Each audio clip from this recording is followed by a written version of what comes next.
अस्सलाम वालेकुम दोस्तों। अभी जो अतुल सुभाष का केस है, एक वीडियो मैंने अभी इससे पहले बनाया है। इस केस में कुछ और ऐसी बातें हैं जिसके ऊपर रोशनी डालना ज़रूरी है।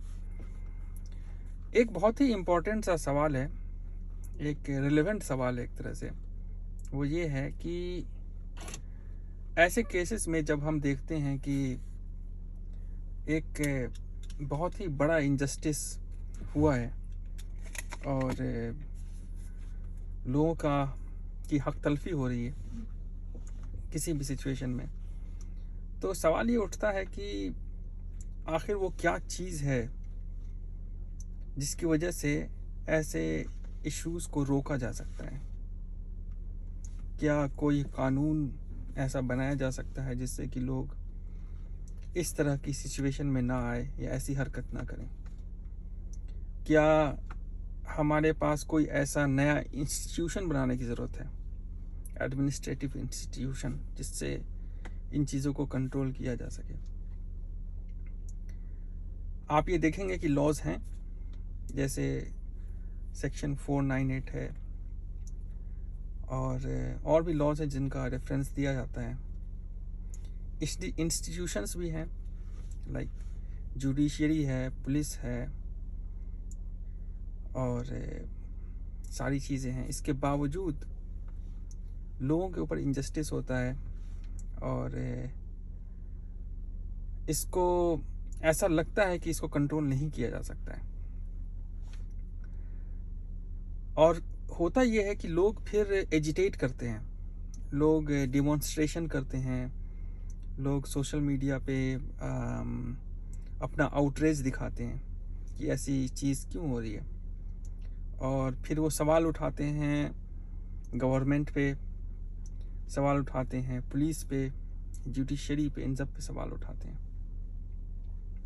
हालांकि अगर आप ध्यान से देखें तो ऐसी जो चीज़ें हो रही हैं, जैसे अतुल ने सुसाइड कर लिया है या हाथरस में किसी का रेप हो गया था, या लोगों को झूठा फ्रेम करके उनके ऊपर केस करके 20 साल 25 साल जेल में डाल दिया जाता है,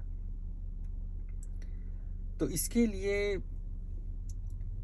डायरेक्ट जो है जिम्मेदारी गवर्नमेंट पे डालना, जुडिशरी पे डालना, पुलिस पे डालना, मुझे ये लॉजिकल नहीं लगता है।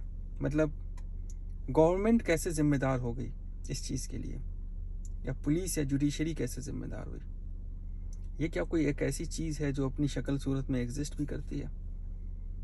मतलब अगर आप ध्यान से देखें तो ऐसी जो इनजस्टिस हो रही है उसका जो ड्राइवर है वो क्या है, और जिस चीज़ से आप रोकना चाहते हैं वो क्या है, उसकी हैसियत को समझना बहुत ज़रूरी है। मतलब आपने जैसे कोई एक लॉ बना दिया, एंटी डाउरी लॉ या एंटी हैरासमेंट लॉ, तो लॉ के बनते ही क्या ऐसा होगा कि सारे लोग वो गलत काम करना छोड़ देंगे? नहीं, लॉ एक डिटरेंट है। लॉ एक ऐसी चीज़ है जिससे डर पैदा हो सकता है और लोग ऐसा करने के वक्त सोचे, है ना, लेकिन ये चीज़ रुक नहीं सकती है। पुलिस है, पुलिस क्राइम कंट्रोल नहीं कर सकती है। पुलिस जो है एक हद तक डिटरेंट पैदा कर सकती है, एक डर पैदा कर सकती है क्रिमिनल्स के लिए, या अगर कोई क्राइम होता है तो उसकी जो लीगल फॉर्मेलिटीज़ हैं उसमें पार्टिसिपेट कर सकती है, क्राइम को इस्टेब्लिश कर सकती है और लॉ एंड ऑर्डर में फैसिलिटेट कर सकती है। लेकिन अगर आप ये एक्सपेक्ट कर रहे हैं कि किसी भी जगह पे पुलिसिंग का इंस्टीट्यूशन है और लोग शरीफ हो जाएंगे, ऐसा नहीं होगा।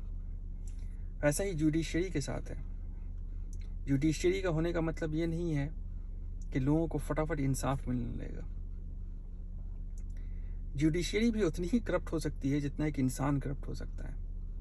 पुलिस भी उतनी ही करप्ट हो सकती है जितना एक इंसान करप्ट हो सकता है। कानून भी ऐसा हो सकता है, कानून कानून है, वो कहीं लिखा हुआ है, उसके एग्जीक्यूशन में या उसको एग्जीक्यूट करने के दौरान उसकी जो बेनिफिशियरी हैं वो वही होंगे जिनके पास पैसा है, पावर है, रीच है। तो ये चीज़ जो है आपको समझनी चाहिए कि ये सब चीज़ों से सोसाइटी के अंदर हार्मोनी नहीं आएगी, सोसाइटी के अंदर बदलाव नहीं आएगा। अगर आप बदलाव चाहते हैं तो उसकी जो वजह है, उसका जो रीज़न है, वो एक मोरल कॉन्शियसनेस है, उसका डायमेंशन स्पिरिचुअल है। जब तक वो चीज़ सही नहीं होगी, जब तक आपके अंदर स्पिरिचुअल अवेकनिंग नहीं आएगी, आपके अंदर मोरल कॉन्शियसनेस नहीं आएगी, तब तक इसका सलूशन मिल ही नहीं सकता है। क्योंकि हम लोग सब, हमारी जो बनावट है वो उसमें दो मेजर कंपोनेंट है।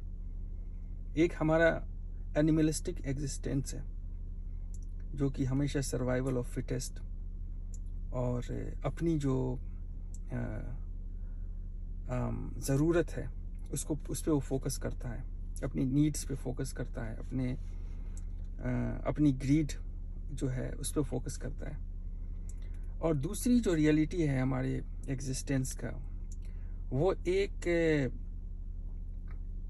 स्पिरिचुअल कंपोनेंट है जो हमें हमेशा हमारे एक्शन पे ये नॉक करता है कि सही क्या है, गलत क्या है, अच्छा क्या है, बुरा क्या है। तो इस कंपोनेंट को स्ट्रॉन्ग करने का जो तरीक़ा है वो आपकी स्पिरिचुअल डेवलपमेंट से लिंक्ड है। और अगर इस पे काम नहीं होगा तो इसका सलूशन नहीं आएगा।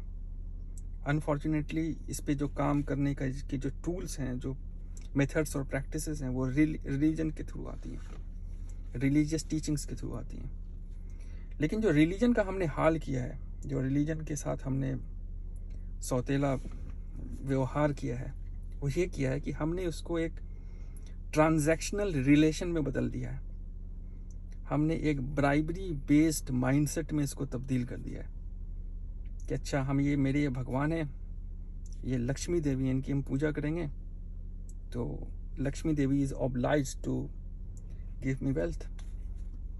शिव हैं, इनकी हम पूजा करेंगे, एक ख़ास वक्त तक इनका जाप करेंगे तो he will give me strength.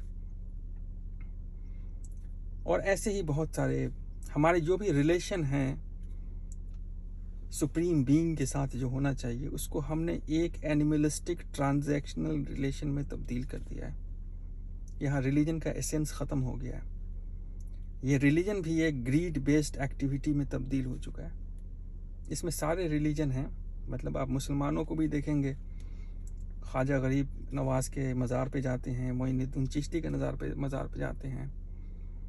और इनफैक्ट जो नहीं भी जाते हैं, जो रिलीजन को ट्रू सेंस में फॉलो करते हैं, वो भी अपनी रिलीजियस एक्टिविटीज़ को, स्पिरिचुअल एक्सरसाइज को एज एन इनपुट समझते हैं कि अगर हम ये करेंगे तो मेरी ज़िंदगी में ये चीज़ वापस आएगी।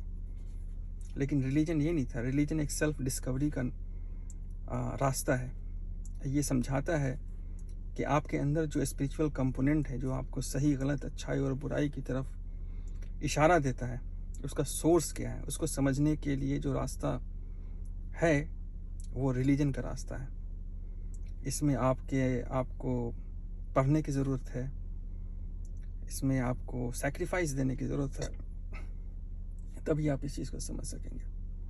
तो समरी ये है डिस्कशन का कि ब्लेम करना छोड़ दें जुडिशरी, पुलिस सिस्टम को, क्योंकि ये सिस्टम कोई अल्लाह का और ख़ुदा का, भगवान का उतारा हुआ नहीं है। ये सिस्टम हमने खुद बनाया है और इसके जो फंडामेंटल कंपोनेंट्स हैं वो हम और आप ही हैं। और हमारा जो ये सिस्टम उतना ही अच्छे से काम करेगा जितने अच्छे से हम रहेंगे, या हमारी जितनी स्पिरिचुअल अंडरस्टैंडिंग है और वो अंडरस्टैंडिंग जितनी मोरालिटी को ड्राइव करेगी, उतने ही स्ट्रॉन्ग और अच्छा सस्टेनेबल सिस्टम हम पैदा करेंगे जहाँ पे ऐसी इनजस्टिस ना हो। इस पे सोचने की ज़रूरत है। अस्सलाम वालेकुम।